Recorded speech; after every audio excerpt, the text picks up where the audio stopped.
सालगड्यानेच मालकाचं अपहरण करून त्याची हत्या केली आणि मृतदेहाचे अनेक तुकडे केल्याचा धक्कादायक प्रकार सोलापुरातील मोहोळ तालुक्यातील येल्लमवाडी गावात घडलाय।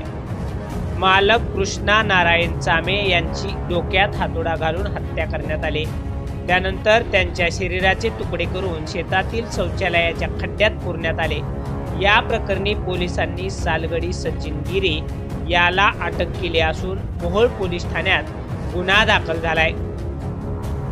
पोलिसांनी दिलेल्या माहितीनुसार कृष्णा चामे यांचं अपहरण 17 डिसेंबर पासून झालं होतं।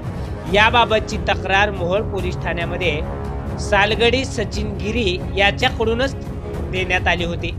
अज्ञात 5 ते 6 व्यक्तींनी मालक कृष्णा चामे यांना मोटरसायकलवर बसवून अपहरण करून गेल्याची तक्रार या सालगड्यानं दिली होती, परंतु हा सालगडीच या घटनेमध्ये गुन्हेगार ठरल्याचं दिसून आलंय।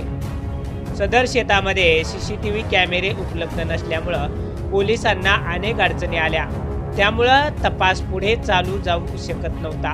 पोलिसांनी वेगवेगळ्या युक्त्या लावून तपास सुरू केला। अखेर गिरी याने चामे यांची आर्थिक आणि सोन्याच्या लोभासाठी हत्या केल्याचं पोलीस खाक्यात दाखवताच कबूल केलं।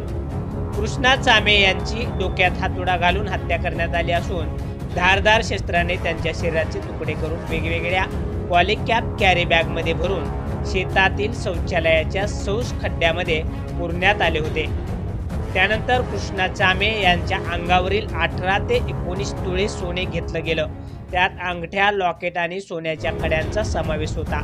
सदरचे दागिने घरासमोर पुरल्याची कबुली सचिन गिरी या आरोपीने दिले। सचिन गिरी यांनी कृष्णा चामे यांची हत्या एकट्यानेच केल्याची कबुली दिली असली तरी इतरही सहआरोपी असल्याची शक्यता पोलिसांनी वर्तवली असून त्या दृष्टीने मोहोळ पोलीस तपास करत आहेत।